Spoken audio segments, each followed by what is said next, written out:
Welcome dear रॉकर्ट्स। Movie की शुरुआत में गांव के नेचर में पली बढ़ी सीधी सादी पद्मा को दिखाते हैं, जो कि शहर की बनावटी दुनिया से बिल्कुल बेखबर है। और उसके पति डॉक्टर रवि, जो कि एक साइकोलॉजिस्ट है, वो अपनी फैमिली को एक अच्छा लाइफस्टाइल देना चाहते हैं और इसको पूरा करने के लिए वो अपनी फैमिली को शहर की हाई सोसाइटी वाली जगह में लेके जाते हैं और वहाँ पर एक बहुत बड़ा आलीशान घर भी खरीद लेते हैं। अब पद्मा इतना बड़ा घर देखकर रवि से कहती है कि हमें इतने बड़े घर की क्या जरूरत थी। तो रवि कहता है कि देखो, ये एक बिजनेस स्ट्रेटेजी होती है, क्योंकि जब मेरे पेशेंट इतने बड़े घर को देखेंगे तो वो मुझसे कभी बार्गेनिंग नहीं करेंगे। और कहता है कि हमें अभी सोसाइटी के अकॉर्डिंग ही खुद को थोड़ा चेंज करना पड़ेगा। वो पद्मा को ये भी कहता है कि तुम अपने इर्द गिर्द के लोगों से काफी सोच समझ कर बातें किया करो, क्योंकि अब ये लोग बिल्कुल अलग हैं, बिल्कुल रिच सोसाइटी के। पद्मा भी नए माहौल में एडजस्ट करने की कोशिश कर रही होती है और इस माहौल में एडजस्ट करने के लिए पद्मा ने एक टीचर भी रखा हुआ है, ताकि वो अपने बोलने के अंदाज में थोड़ा कॉन्फिडेंस, थोड़ा स्टाइल ला सके। दूसरी तरफ दिखाया जाता है कि रवि अपने बच्चे के साथ बैठा हुआ है। तभी वहाँ पर एक लेडी आती है जिसका नाम जॉली है और वो रवि से पार्ट टाइम जॉब देने को कहती है। अब अब्दू को दिखाते हैं जो वहीं पर रहता है और वो जॉली को देखकर काफी खुश है, क्योंकि जॉली एक टिकटॉक डांसर है और अब जॉली पद्मा के यहाँ पर काम करने लग जाती है। फिर रवि अपने बेटे की स्टडी के लिए उसको ऊटी भेजना चाहता है, क्योंकि वहाँ के स्कूल काफी अच्छे हैं। इसी बीच एक दिन डॉक्टर मार्नल का कॉल रवि को आता है और वो कहती है कि मेरे एक फ्रेंड के रिश्तेदार का केस मैं तुम्हारे पास भेज रही हूँ और उसका नाम जैन है, जो तुम्हारे पास आने वाला है। अब जैन फाइनली वहां पर आ जाता है और रवि से कहता है कि मेरी वाइफ और मेरी लेस्बियन गर्लफ्रेंड, जो कि एक योगा टीचर है, मैं उन दोनों से परेशान हो चुका हूँ। मुझे तो डर है कि कहीं मेरी पत्नी और योगा इंस्ट्रक्टर मुझे मार न दे। अब डॉक्टर रवि उसकी पत्नी से भी बात करता है, जहाँ वो डॉक्टर को बताती है कि मेरी योगा टीचर तो काफी अच्छी है, क्योंकि जब जब जैन को गुस्सा आता है तब तब योगा टीचर ही मुझे बचाती है। अब ये सब कुछ सुनने के बाद डॉक्टर रवि उन दोनों को कॉम्प्रोमाइज करने के लिए कहता है और बड़ी आसानी से उनके मैटर को सॉल्व कर देता है। यहाँ पद्मा को सोसाइटी से कॉल आता है, जहाँ की एक लेडी उसको एक बर्थडे फंक्शन में लेके जाती है, जहाँ पर मशहूर सिंगर हरिदास का फंक्शन होता है और वहाँ पर सारे लोग एंजॉय करते हैं। अब अगले सीन में डॉक्टर रवि को उसके दोस्त के साथ बात करते हुए दिखाया जाता है, जिसमें उसका फ्रेंड उससे बताता है कि एमएलए जॉर्ज और उसकी वाइफ क्या तुम्हारे यहाँ पर आने वाले हैं। वो साथ में ये भी बताता है कि पिछले साल जॉर्ज की पत्नी हॉस्पिटल के एक डॉक्टर के साथ पकड़ी गई थी। अब ये सभी बातें सुनने के बाद डॉक्टर रवि सीरियसली नहीं लेता। अब रात के समय पद्मा रवि को बर्थडे फंक्शन का वीडियो दिखाती है, जिसमें रवि को बिल्कुल भी इंटरेस्ट नहीं होता और वो पद्मा से इतना कहकर सो जाता है कि प्लीज तुम ईयरफोन लगाकर सुन लो। वेल, इसी के साथ हम अगली सुबह मारिया को देखते हैं, जो डॉक्टर रवि के पास जाकर अपने पॉर्न की लगी आदत को डिस्कस करती है। वो उसे बताती है कि मुझे पॉर्न की आदत अपने पड़ोसी से लगी थी और अब मैं उससे छुटकारा पाना चाहती हूँ, जिसके सोल्यूशन में डॉक्टर रवि उसकी मदद करने के लिए हाँ कहते हैं और भरोसा दिलाते हैं कि तुम्हारी ये आदत जल्दी छूट जाएगी। दूसरी तरफ रवि का सर्वेंट अब्दू और जॉली आपस में बात करते हैं। अब्दू कहता है कि मुझे जरूर पद्मा पर कुछ गड़बड़ लग रही है। इसी बीच हम देखते हैं कि पद्मा हरिदास से बात कर रही होती है और तभी वहाँ सोसाइटी की लेडी वैनी उनका वीडियो बना लेती है और इस तरफ सोसाइटी की औरतें आपस में अफेयर के बारे में चर्चा कर रही होती है। तभी टोनी नाम के एक आदमी को दिखाते हैं, जिससे हमें पता चलता है कि उसकी वाइफ किसी और के साथ ही नाजायज संबंध बना रही है और फिर वो सारी औरतों से नफरत करने लगा है। खैर, अब हम आगे देखते हैं कि पद्मा किसी से मिलने के लिए होटल में जाती है और फोन करके उसको नीचे बुलाती है, लेकिन वो इंसान उसको ऊपर रूम में आने के लिए कहता है। दूसरी तरफ रवि को दिखाया जाता है, जो कि अपने एक पेशेंट से मिलता है और पेशेंट का नाम है मैथ्यूज। वो डॉक्टर रवि से कहता है कि बहुत वक्त पहले मुझे एक्टर अर्जुन मिला था, जिससे मिलने के बाद हम दोनों के परिवार आपस में काफी मिलजुल कर रहने लगे थे। लेकिन एक दिन जब मैं घर की सीसीटीवी कैमरे को चेक कर रहा था, तब मुझे मेरी पत्नी के साथ एक्टर अर्जुन इंटीमेट होते हुए दिखाई दिया, जिसका मुझे बहुत दुख है और ये सिर्फ मैं इसलिए सहन कर रहा हूँ ताकि मेरे बच्चों के करियर पर इसका असर ना पड़े। इसलिए मैंने अपनी पत्नी को अब तक ये सच्चाई नहीं बताई। अब नेक्स्ट सीन में पद्मा को दिखाते हैं, जो कि होटल के रूम में आती है और उस इंसान से मिलती है, बट यहाँ पता चलता है कि वो इंसान कोई और नहीं बल्कि सिंगर हरिदास ही है, जिसकी मुलाकात पद्मा से उस दिन बर्थडे में हुई थी। अब देखते देखते हरिदास और पद्मा एक दूसरे के काफी क्लोज आ जाते हैं। अब अगले सीन में हम डॉक्टर रवि को अशरफ नाम के पेशेंट से बात करते हुए देखते हैं, जो कि अपनी पत्नी के सेक्सुअल प्रॉब्लम से बहुत परेशान है। जिसके बाद डॉक्टर उसको कहता है कि तुम्हारी पत्नी की प्रॉब्लम सेक्सुअल नहीं बल्कि इमोशनल है, क्योंकि तुमने उसे बहुत बुरी तरीके से ट्रीट किया है और वो तुमसे काफी डर चुकी है और ये सब कुछ अब प्यार और अच्छी बातचीत से ही खत्म किया जा सकता है। वेल, अब इधर हम पद्मा को देखते हैं, जो कि अपने किए पर बहुत शर्मिंदा है और रवि से बात करना चाहती है ताकि उसको सच्चाई बता सके कि उसने क्या क्या किया।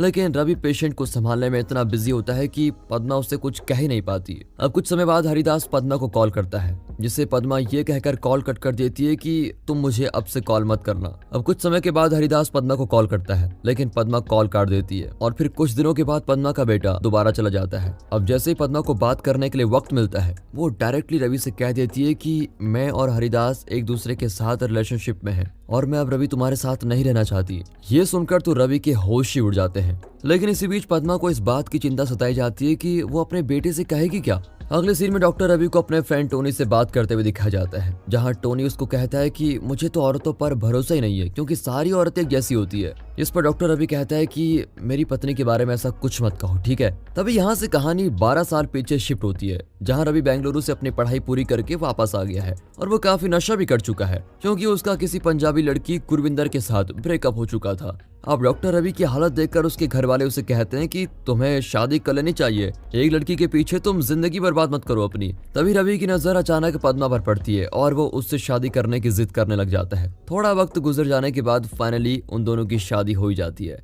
अब शादी की रात को रवि बदमाश कहता है कि मैं तुमसे शादी नहीं करना चाहता था, ये डिसीजन तो मैंने बस मजबूरी में लिया, चाहो तो तुम अभी के अभी यहाँ से भाग सकती हो। ये अजीब बातें सुनने के बाद पद्मा उससे गुस्से में कहती है कि ये तुमने पहले क्यों नहीं बताया। वेल अब अगले दिन रवि और उसके कुछ दोस्त बैठकर शराब पी रहे होते हैं। उनमें से एक दोस्त कहता है कि शादी एक बहुत ही अननेचुरल चीज है क्योंकि एक मर्द कभी भी किसी औरत को संतुष्ट नहीं कर सकता। वो लोग बात कर ही रहे होते हैं कि तभी रवि का भाई, उसकी माँ, उसकी पत्नी उस रास्ते से गुजर रहे होते हैं। तभी अपने भाई को देखकर रवि वहां से भागने की कोशिश करता है, लेकिन उसका भाई उसको देख लेता है और उससे कहता है कि तुमने अब तक पद्मा को हॉस्पिटल में क्यों नहीं दिखाया। इसके बाद जब रवि अपने भाई से पूछता है कि क्या तुम डॉक्टर के पास गए थे, तभी पद्मा बहुत ही एक्साइटेड होकर रवि को बताती है कि हाँ मैं प्रेग्नेंट हूँ। अब रवि के दोस्त उससे पूछते हैं कि तुमने तो कहा था कि तुम दोनों के बीच अब तक कुछ नहीं हुआ, तो ये सब क्या है। तो रवि कहता है कि हाँ एक बार कुछ हुआ था। जिसके अगले सीन में हम रवि और पद्मा को रोमांस करते हुए देखते हैं। तो इसी लास्ट सीन के साथ मूवी फिर से प्रेजेंट में शिफ्ट होती है, जहाँ नीला नाम की एक पेशेंट डॉक्टर रवि से मिलने आई है, जो डॉक्टर से कहती है कि मुझे अपने पति में अब इंटरेस्ट नहीं रहा और हमारी शादी को 4 साल हो गए हैं, लेकिन अब तक मेरे पति ने मुझे टच तक नहीं किया। वो कहती है कि मेरे पति भी एक डॉक्टर हैं और मैं बहुत कोशिश करती हूँ, लेकिन मेरे पति के साथ तो फीलिंग नहीं आती। जिसके सॉल्यूशन में डॉक्टर उसको कहता है कि तुम्हें पास्ट की सारी बातों को भूलकर अपने पति के साथ अपनी सारी बातें शेयर कर लेनी चाहिए, जिससे तुम्हारी फीलिंग तुम्हारे पति के लिए बढ़ सके। डॉक्टर का इतना कुछ बताने के बाद भी नीला की कुछ समझ में नहीं आता और वो डॉक्टर को यूजलेस कहकर वहां से चली जाती है। अब रवि काफी मायूस होकर अपने बेडरूम में बैठा होता है और उसके बाद वो अपने लैपटॉप पर हरिदास के इंस्टाग्राम अकाउंट को खोलकर देखता है, जहां हरिदास का लाइव रिकॉर्डिंग शो होने वाला है। और उसी के बाद रवि भी वहां पर पहुंच जाता है, जहां पर हरिदास की लाइव रिकॉर्डिंग होने वाली है। इसी बीच रवि को हरिदास देख लेता है और रिकॉर्डिंग छोड़कर उसके साथ बैठ जाता है, लेकिन कुछ देर में ही हरिदास को वापस बुला लिया जाता है क्योंकि रिकॉर्डिंग खत्म करनी थी। इसके बाद कुछ समय रवि मायूसी से इधर उधर घूमता है और उसके बाद अपने घर चला जाता है। घर आने के बाद रवि पद्मा से पूछता है कि क्या तुम हरिदास के साथ फिजिकली इन्वॉल्व हुई थी। इस पर पद्मा खामोश हो जाती है और उसकी इस खामोशी से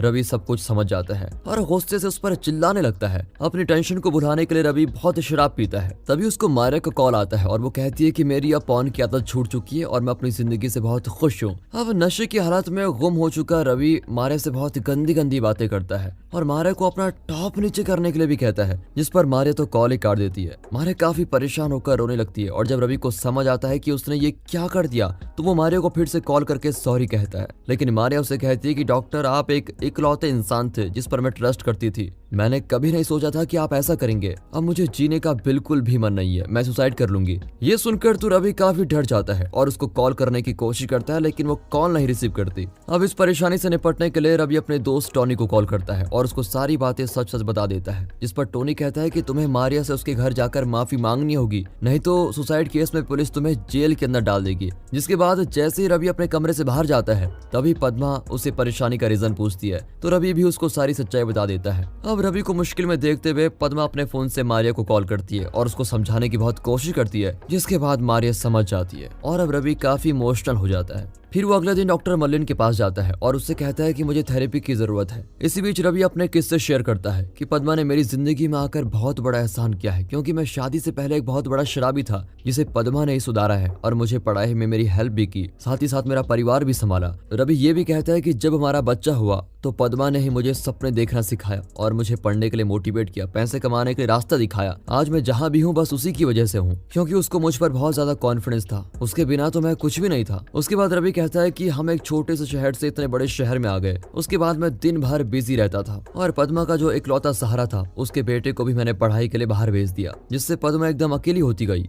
अब रवि की ये दुख भरी बातें सुनने के बाद डॉक्टर कहती है तुम दोनों एक दूसरे से बहुत प्यार करते हो, हम इंसानों में गलतियां हो जाती हैं, डॉक्टर मार्लिन रवि से कहती है कि अगर पद्मा तुम जैसे अय्याशी आदमी को शराब की लत से बाहर ला सकती है तो तुम क्या उसके लिए इतना नहीं कर सकते? प्लीज तुम कोशिश करो कि तुम ये सब कुछ भूल कर उसे माफ कर दो। वहीं दूसरी ओर दिखाया जाता है कि पद्मा को वेनी कॉल करती है और बताती है कि मैंने रवि को डॉक्टर मार्लिन के साथ बात करते हुए देखा, शायद वो एक प्रोफेशनल डिस्कशन में होंगे। लेकिन डॉक्टर रवि काफी अपसेट लग रहे थे। ये सुनकर तो पद्मा को भी काफी दुख होता है। जब रवि घर आता है तो अब्दू उसको एक लेटर देते हुए कहता है, दीदी घर से रोते हुए चली गई। उन्होंने आपको कॉल करने की बहुत कोशिश की लेकिन आपने फोन स्विच ऑफ किया था। जब तक रवि लेटर पढ़ता है तब तक पद्मा सिंदूर, मंगलसूत्र सब कुछ मिटा के घर से जा चुकी होती है। इसके बाद सीन कुछ समय के बाद दिखाया जाता है जहां पद्मा और रवि ने अपना घर बदल लिया है और वे एर्नाकुलम में आ गए हैं जहां वो अपने बेटे का एडमिशन भी करवा देते हैं। अब बातों ही बातों में पद्मा रवि से कहती है, ये सारी सच्चाई मैंने तुम्हें इसलिए नहीं बताई क्योंकि मुझे लगता था कि तुम एक साइकोलॉजिस्ट डॉक्टर होने के नाते मेरी फीलिंग्स को समझ सकोगे, और साथ में ये भी कहती है कि मैं तुमसे बहुत प्यार करती थी, इसलिए मैंने अब तक तुमसे कोई भी बात नहीं छुपाई।